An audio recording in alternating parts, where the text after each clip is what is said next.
Welcome back to MPL Recall. My name is Leo, joined here by TDZ and Rockhart, MPL Shoutcasters at your service. Babalikan na natin ngayon ang MPL Season 7 Playoffs. 5 araw yon. And guys, tama ba ako? Was that the very first time we did MPL starting a Wednesday? Rockhart, you've been part of the MPL since Season 1. Tama ba? Wednesday, pinakaunang Wednesday natin yon. Yeah. That's true. Usually it starts on earliest as Friday kasi usually 3 days compressed. Pero feeling ko sabi ng MPL, dude, kulang. Ano ba yan? Hindi masaya ang Ginoo. Pababain natin konti. And bitin ang action kapag 3 araw lang. Oo. Luckily, mas madami tayo ngayong season na to. So, medyo na-space out natin ng maayos, no? Yeah. Okay. Yep. So confirm nga Wednesday is the earliest. I think we did a Thursday at some point.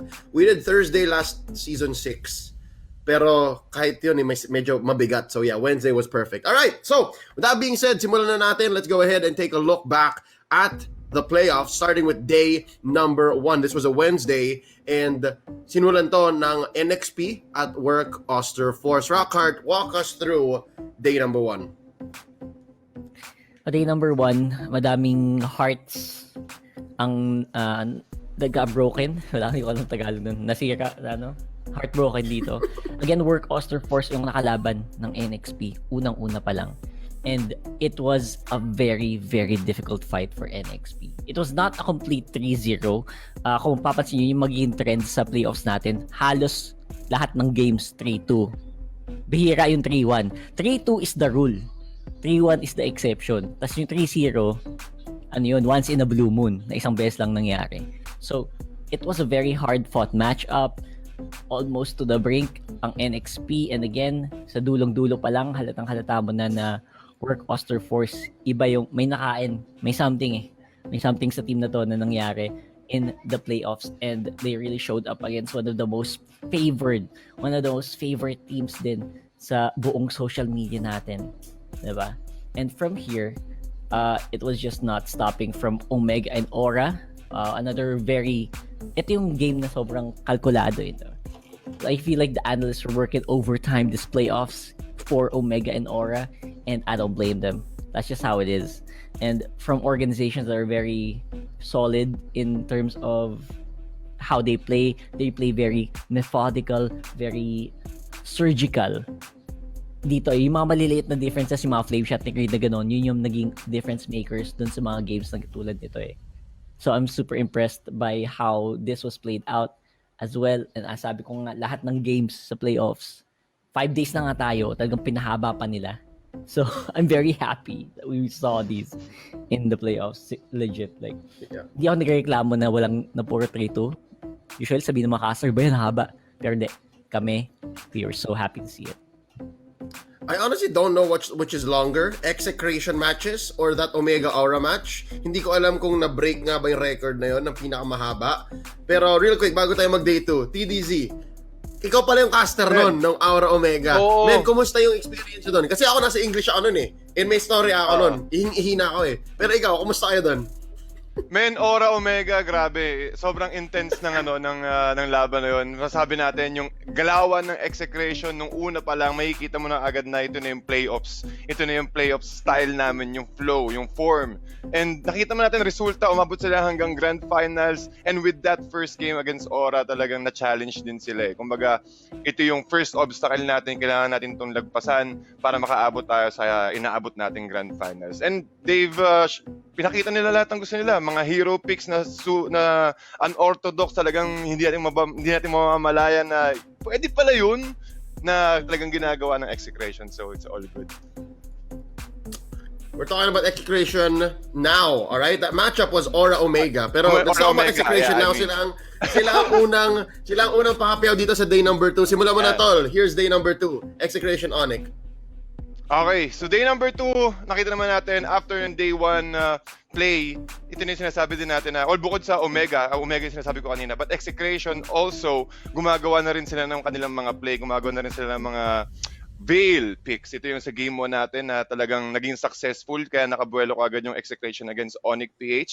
And this is game number 3. Nakikita natin, execution, ano to balitan to Game 1 napunta sa execution, game 2 napunta sa Onyx, game 3 napunta sa execution, then umabot tayo hanggang game 5 into a 3-2 result. Pero nakikita natin yung play style, kahit si Dilar, yung mga Barat's play niya, also with the glue, nakikita natin yung mga mixed up na mga offlane heroes, especially mga tank heroes na talagang unti-unti nang magpapakita ngayon na gumagawa ng galawan. And dito sa clip na to, Bren versus Blacklist, alam naman natin, oh my Venus, every single time kapag nakahawak siya ng Matilda Airlines talaga dong. Makikita mo yung aggression niya all throughout, gamit na gamit yung first kill, at doon mo makikita yung perfect execution ng Matilda every single time sa kamay ng Bren Esports and also Blacklist International. So it's all about, ang kwento dito kung sino nga ba yung makakakuha ng mga support plays. Yun yung ginagawa ng Bren Esports to turn things around, at nakakuha pa sila ng isang magandang tempo na force nila yung game 5 with Blacklist International.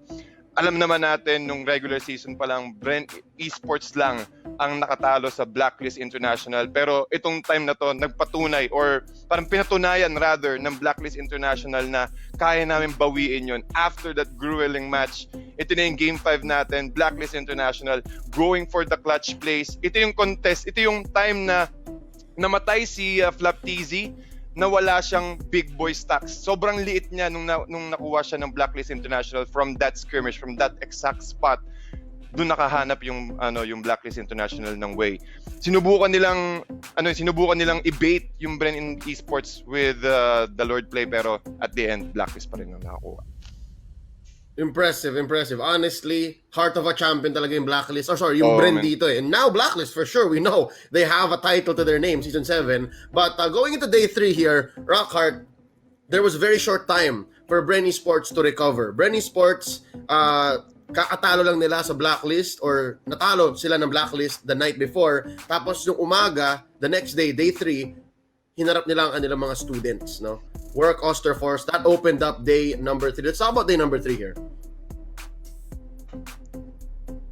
So, dito sa day number 3, it was Bren versus Work, Master versus Apprentice.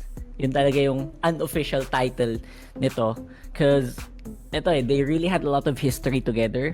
Bren, nung qualifiers pa lang, binavouch na nila yung Work Osterforce na, guys, ito yung papasok. And truly enough, sila nga, undefeated on the qualifiers. They showed a very strong play against Bren Esports. And again, it was mostly up to whether or not Chu and RTZ could make some really good stuff happen. Si RTZ, I believe, is dire-diretsong Benedetta dun sa game na yun. So it was a very impressive showing.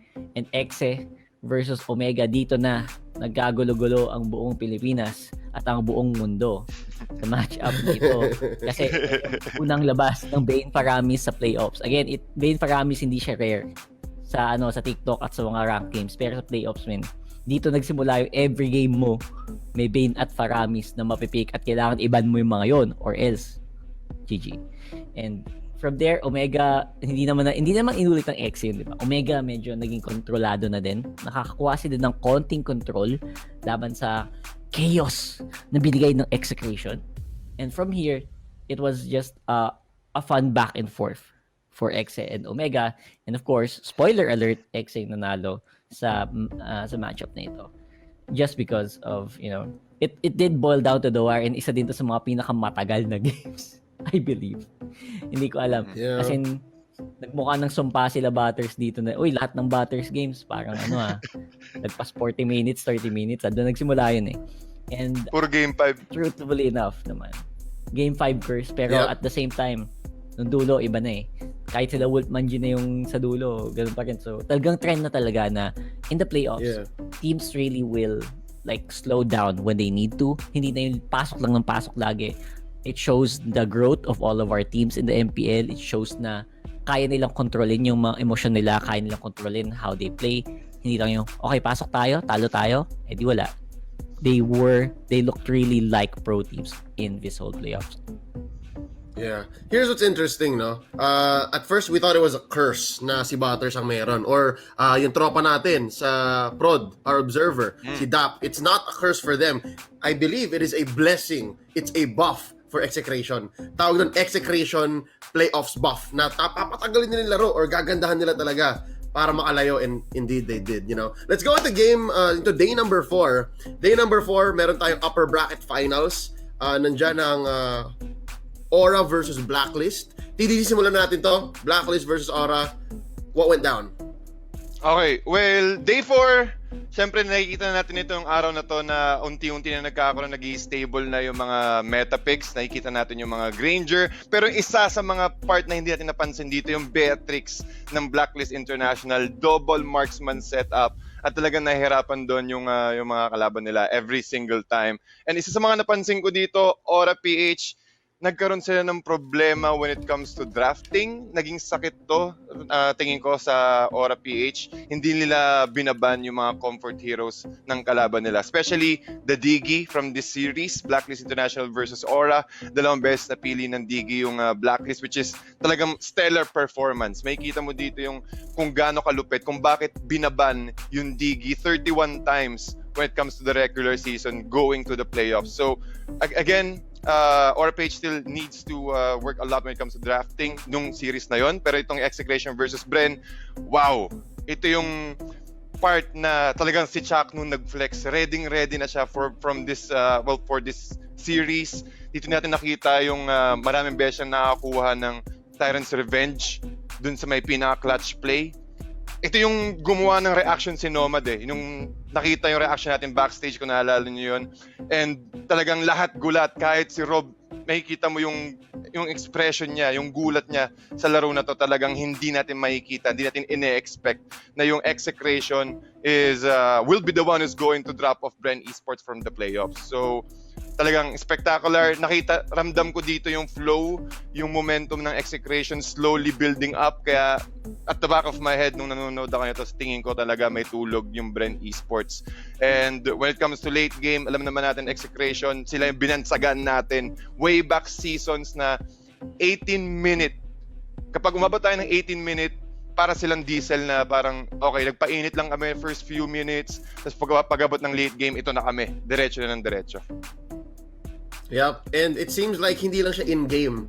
Parang kahit in the playoffs itself, the farther they get, the better they are. Again, they start off that best of 7 during the last day in the grand finals, 2-0. So talagang hindi lang in-game, hindi lang pag nagsimula yung welcome to Mobile Legends. Kahit nasa simula lang ng playoffs hanggang sa dulo, day 5, ganun sila kalakas. Alright, speaking of day 5, Execration played 2 matches here, a best of 5 and a best of 7. Rockhart, they started strong against Aura. I believe the only sweep we had in all of the playoffs.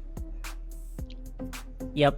And this is the once in a blue moon sa buong playoffs, 3-0 Execration laban sa Aura Philippines. Tama yung sinabi ni Tads at Leo. Absolutely diesel engine itong Execration. Nag-wins, I believe umabot tayo ng 7-game non-stop win streak or more for Execration. Natigil lang yun literal nung finals na. And that just shows the growth and again how powerful Execration can be when they are on playoffs mode. Ito yung literal na playoffs mode. Kung Bren na playoffs mode, ito yung Exe sa dulong-dulo.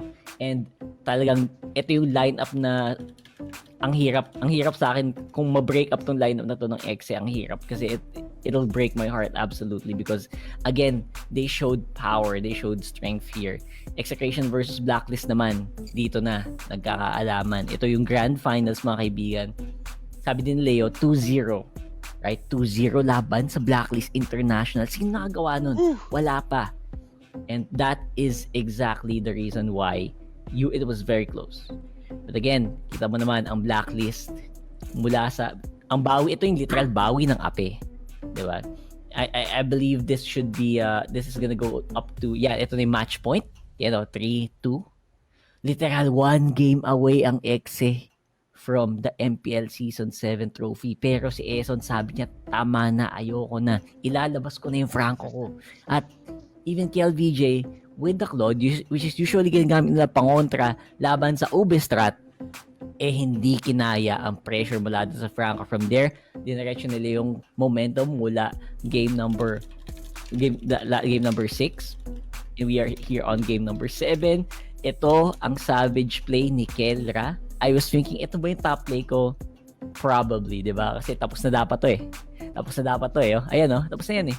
Oh. Pero Kelra, hindi napansin Grabe. sa likod. So, Honestly, again, from the savage play, naisip natin, kaya ba? Not really, apparently. Men, Okay. grabe rin kasi dito yung ano eh, yung Aldous pick. Kumbaga, 'di ba, kung titimpla natin from game 1 to game 6, talagang ano, inipon ni Boncha na wait lang guys, kontrolin natin, kailangan nating ilabas yung Aldous kung kailan unexpected, hindi ina-expect ng execration. Tapos nung game 7, bang, third pick Aldous, nahirapan ka agad yung execration na kontrahin. So tingin ko talagang perfect play, perfect strategy from Blacklist International. love it. You know what? Rockhart, you and I August casted was that being game. bad, by the way. Yeah. Yeah. A lot of the moments in that match, like ngayon lang ulit bumalik sa akin na parang ay, nangyari nga pala yun, no? Parang out of body experience yung cast na yun para sa akin. And looking back at it, I hope it was great for you guys as well. Sana na-enjoy niyo yun. By the way, real quick, shout out to all of our viewers, no? DLS Cultura, regular here and regular on my shows as well. John Paul, Chloe, Christian Reyes, Kyle with an H, Yao, Marky, Aaron, John Paul, Argonza, not Salonga, Marvin, to Kaede, to Clark, to Chris, to Kenneth. Oh my God, sobrang dami nating tropa dito. Mishari, Maurice, to all the 700 viewers here on days on MPL Recall right now. Maraming salamat. Share nyo lang muna guys, no? Kasi kung gusto nyo mabulungan ng lineup ng ewan ko ba kung anong alam ni Midnight. Nandiyan si Midnight sa chat eh. Kung anong alam ni Midnight or kung anong alam ni ni Doggy sa NXP. Dito si Doggy, oh. Ayan, oh. 'Di ba? Dogs. Anong natin? Pabulong naman dos Maraming dogs. sorpresa, tol. Or kung meron kayong gustong marinig tungkol sa sa work, ayan, may gusto ba kayong malaman, bulong ako kayo tungkol sa work, di ba? Mainit ang reshuffle natin ngayon. But that being said, I think we are gonna go on a quick break. Sa pagbabalik, we'll cover some hot topics, some headlines that came out of the playoffs. Stay with us, you're watching MPL Recall. If you enjoyed the video, consider leaving us a like and subscribe to the channel. You can find us on Facebook via the link in the description. Thanks.